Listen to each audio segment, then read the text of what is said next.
مولانا سید سلمان حسینی ندوی صاحب کے انتقال کے بعد دو بحثیں چھڑ گئیں۔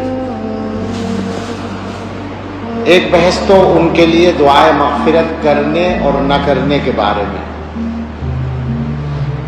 اصلاً تو لوگوں نے یہی چھیڑی، جبکہ یہ چھوٹی بات تھی اور کوئی بڑا مسئلہ نہیں تھا، لیکن جن لوگوں نے یہ بات چھیڑی وہ اللہ جانے کہ حق کے نادان دوست تھے یا دانا دشمن تھے، کہ اس کی وجہ سے ایک دوسری بحث چھڑ گئی، اور خاص طور سے ان کا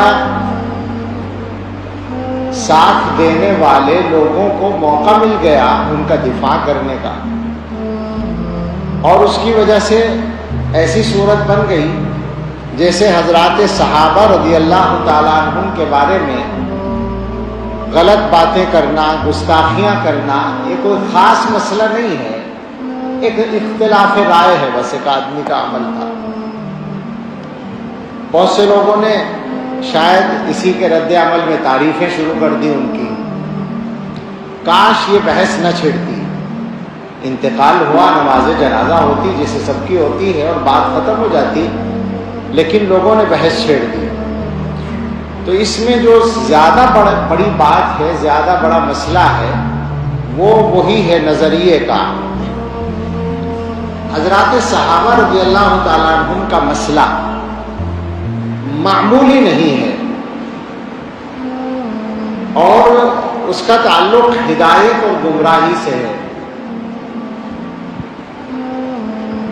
لہذا جو حضرات اس معاملے میں مداہنت سے کام لے رہے ہیں، ان کی حیات میں بھی لیا لوگوں نے اور آج بھی لے رہے ہیں۔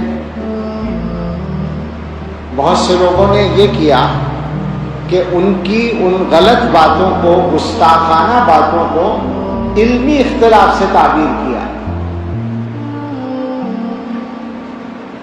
لوگوں کو یہی پتہ نہیں ہے کہ اختلاف کیا ہوتا ہے، اور یہ جو بات ہے کہ اختلاف رائے کو برداشت کرنا چاہیے، تو کون سا اختلاف رائے ہے جو برداشت کرنے کی گنجائش ہے، اور کون سی بات ہے جس کے بارے میں چپ رہنے کی گنجائش نہیں ہے۔ آج بھی کسی صاحب نے لکھا ہے، انداز ایسا ہے، بڑی مشکل ہے، انداز ایسا ہے جیسے مولانا کی بات کی تردید کرنے والے ان کی عزت سے، ان کی مقبولیت سے حسد کی بنیاد پر ایسا کرتے ہیں۔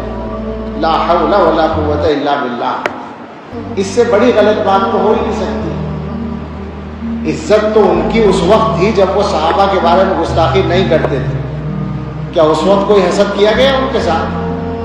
سوال یہ ہے، جب انہوں نے یہ غلطی شروع کی تو غلطی کو غلطی کہا گیا، اس کا تعلق حسد سے نہیں ہے، اور یہ وہ اختلاف نہیں ہے کہ صاحب علمی اختلاف میں ایک دوسرے کی رائے کو برداشت کرنا چاہیے، یہ تو امت کے اندر گمراہی کا راستہ کھولنے والی بات ہے۔ اور میں بہت ہی تکلیف کے ساتھ یہ بات کہوں گا کہ اس طرح کے مسائل کی سنگینی کو سمجھنے میں کمزوری دکھانے والے صرف جماعت اسلامی کے لوگ یا صرف ان کے تلامذہ نہیں ہیں، ہمارے فضلاء بھی بہت سے پائے جاتے ہیں۔ میری سمجھ میں نہیں آتا کہ ایسا کیوں۔ جو لوگ دین کی سمجھ گہرائی کے ساتھ رکھتے ہیں، ان کو یہ بات معلوم ہے کہ امت میں کون سے مسائل ایسے ہیں جو بالکل علامت کا درجہ رکھتے ہیں۔ بالکل سادہ سے انداز میں پوچھتا ہوں کہ صحابہ کرام کے سلسلے میں مولانا مرحوم کے رویے کے بعد کسی کی ہمت ہے، ان کا دفاع کرنے والوں کی بھی ہمت ہے کہ وہ یہ ثابت کرتے ہیں کہ ان کو اہل سنت والجماعت میں شامل مانا جائے؟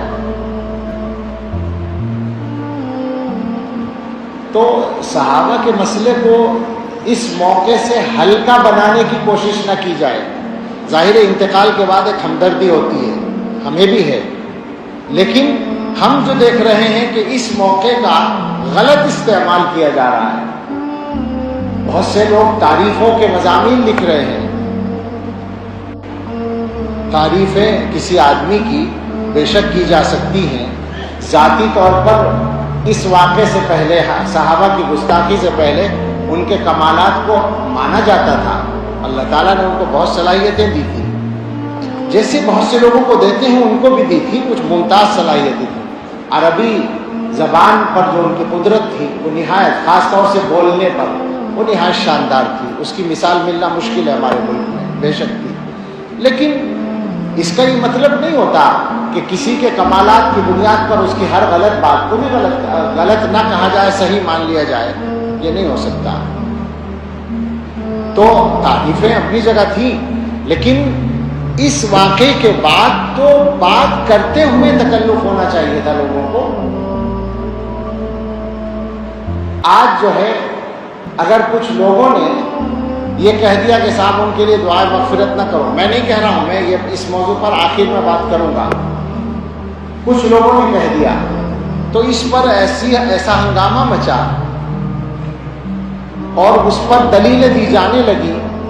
لا تسبوا الاموات اذکروا محاسن موتاکم وکفوا عن مصابیہم. میں ایسے لوگوں سے ایک درخواست کروں اگر تو برا نہ مانیں. جو بات آپ مولانا کے لیے ثابت کرنا چاہتے ہیں، جس دلیل کو پیش کر رہے ہیں کہ اموات کو برا نہ کہو اور محاسن موتا کا ذکر کرو، مساوی کا ذکر نہ کرو، تو کیا بیچارے حضرات صحابہ رضی اللہ عنہم اس درجے میں بھی نہیں آتے تھے؟ کیا وہ اموات اور موتا میں نہیں تھے؟ سوال ہے نا یہ. آج آپ کو تکلیف ہے، ایک عام امتی کے بارے میں آپ ان احادیث کو منطبق کر رہے ہیں.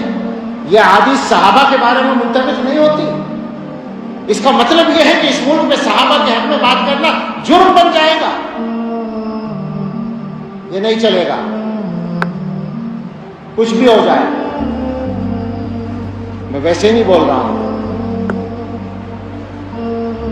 صحابہ کے مقام کو محفوظ رکھنا اس امت کی ذمہ داری ہے، ورنہ یہ امت ختم ہے. یاد رکھیں اس بات کو. بڑے بڑے محدثین کہہ چکے ہیں کہ جو لوگ دین کی بنیاد کو اٹھانا چاہتے ہیں وہ دین کو براہ راست نشانہ بنانے کی ہمت نہیں رکھتے، تو صحابہ کو نشانہ بناتے ہیں، کیونکہ وہ انسان ہیں. انسانوں کو نشانہ بنانا آسان ہوتا ہے. اصل مقصد دین کی مخالفت ہے. اور جو لوگ صحابہ کو نشانہ بنانے میں ڈرتے ہیں وہ حضرت معاویہ کو نشانہ بناتے ہیں. معاویہ دروازہ ہے. عام آدمیوں کے لیے تو اذکروا محاسن موتاکم وکفوا عن مصابیہم ہے، صحابہ کے لیے نہیں.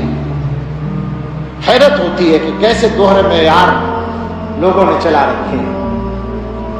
یہ بھی سمجھ لو کہ جو حدیث میں حکم ہے کہ برائی کا ذکر نہ کرو، اس سے مراد ذاتی برائیاں ہیں، نظریے کی بات نہیں ہے.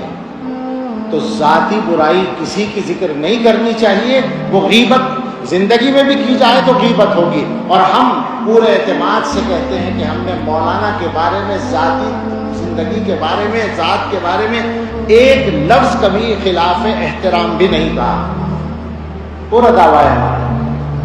اور بھی بعض لوگوں سے اختلاف ہے، شدید اختلاف ہے. ان کی بھی ذاتی زندگی کو گفتگو کا موضوع کبھی نہیں بناتے، بلکہ کوئی بات کرتا ہے تو میں کہتا ہوں کہ بھئی یہ بات نہ کرو، یہ غیبت ہے، بات نظریے پر کرو. تو یہ جو کہا گیا کہ برائی ذکر نہ کرو، اس سے مراد ہے اعمال کی برائی. کسی آدمی کے عمل کی برائی آپ کو معلوم ہے، اس کا انتقال ہو گیا، اب آپ کہیں کہ صاحب وہ اتنا خراب آدمی تھا، ایسا عمل کرتا تھا، یہ غلط ہے، اس سے روکا گیا. محدثین نے باقاعدہ لکھا، امام نووی رحمۃ اللہ علیہ نے، کہ کفار اس سے مستثنا ہیں کفر کی بنیاد پر، منافقین مستثنا ہیں، اہل بدعت مستثنا ہیں، مبتدعہ کے ان کے نظریے کا ذکر کیا جائے گا غلطی کے، اس کو ظاہر کرنے کے لیے. تو لہٰذا اگر کوئی آدمی یہ کہے کہ گستاخی صحابہ، حضرت معاویہ رضی اللہ عنہ کی شان میں گستاخی یا دوسروں کی شان میں گستاخی، یہ غلط بات تھی، یہ ان کا غلط عمل تھا، تو یہ اس کے ذیل میں نہیں آتا کہ برائی ذکر نہ کرو. ہاں ان کی ذات پر، ان کی شخصیت کی ذاتی چیزوں پر کوئی انگلی اٹھائے تو غلط ہوگا. یہ مسئلہ نظریے کا ہے. تو حضرات صحابہ کے بارے میں ان تمام حضرات سے گزارش ہے جو ڈھل مل ہیں، اس معاملے میں کمزور ہیں، اور میں دیکھ رہا ہوں بہت لوگ ہیں، اور یہ خطرناک بات ہے، یہ انہی کے لیے خطرناک ہے جو غلطی کر رہے ہیں۔ یہ اچھی طرح یاد رکھیں، وہ سب اس معاملے میں صحیح راستے پر آ جائیں، اور وہ صحیح راستہ میرا یا آپ کا طے کیا ہوا نہیں ہے، وہ صحیح راستہ فقط علماء دیوبند کا طے کیا ہوا نہیں ہے، وہ اس امت کے سارے بڑے علماء کا طے کیا ہوا راستہ ہے۔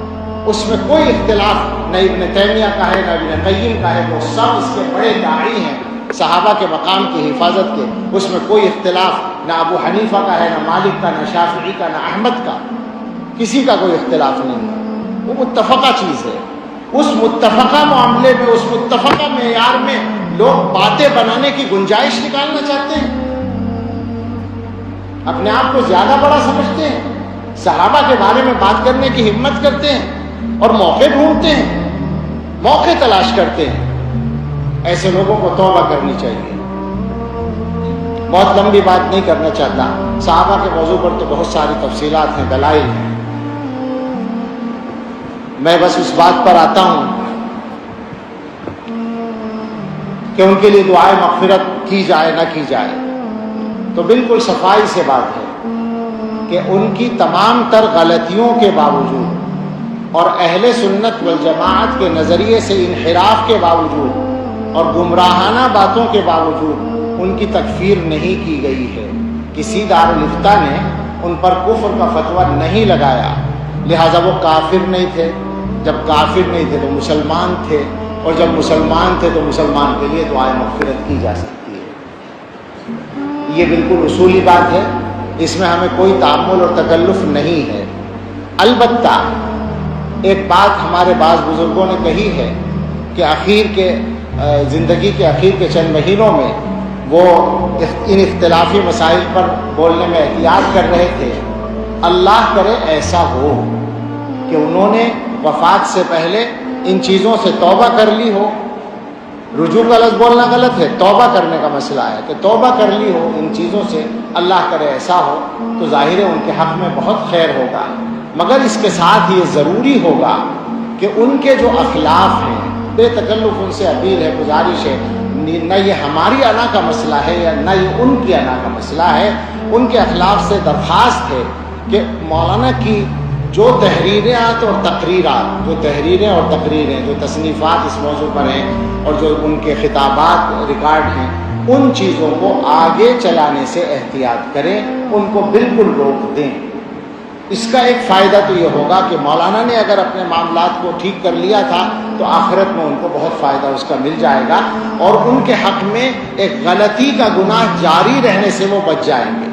دوسرا فائدہ یہ ہوگا کہ خود اخلاف ان کے اس غلطی سے بچ جائیں گے۔ یہ بالکل ہم دردمندانہ اپیل کرتے ہیں کہ اس معاملے کو اب یہاں ختم کریں، اور مولانا سے جو غلطی ہوئی ہے اللہ ان کو معاف کریں، ہم دعا کرتے ہیں، اور اس کی معافی کے لیے سب سے معاون ہوگی یہ بات کہ ان غلطیوں کو آگے جاری نہ رکھا جائے۔ اللہ تعالی ہم سب کو صراط مستقیم پر استقامت عطا فرمائے، اور ہم سب کو حسن خاتمہ نصیب فرمائے۔ یہ مسئلہ سچی بات یہ ہے کہ لوگوں کے ایمان کا مسئلہ ہوتا ہے اور نظریے کا، بنیادی عقیدے کا مسئلہ ہوتا ہے، اس لیے مجبوراً اس پر گفتگو کی ہے۔ کسی کے انتقال پر اس طرح کی بات نہیں کی جاتی، لیکن چونکہ لوگوں نے بحث چھیڑی، اور میں نے شروع میں کہا کہ جن لوگوں نے یہ بحث چھیڑی پتہ نہیں وہ نادان دوست تھے یا دانا دشمن تھے، ایسی بحثیں ایسے موقعوں پر چھیڑنی نہیں چاہیے، جس کی وجہ سے لوگوں کو غلط باتوں کے پھیلانے کا بھی موقع مل جاتا ہے۔ اللہ تعالی ہم سب کو صحیح توفیق عطا فرمائے، آمین۔ وآخر دعوانا الحمد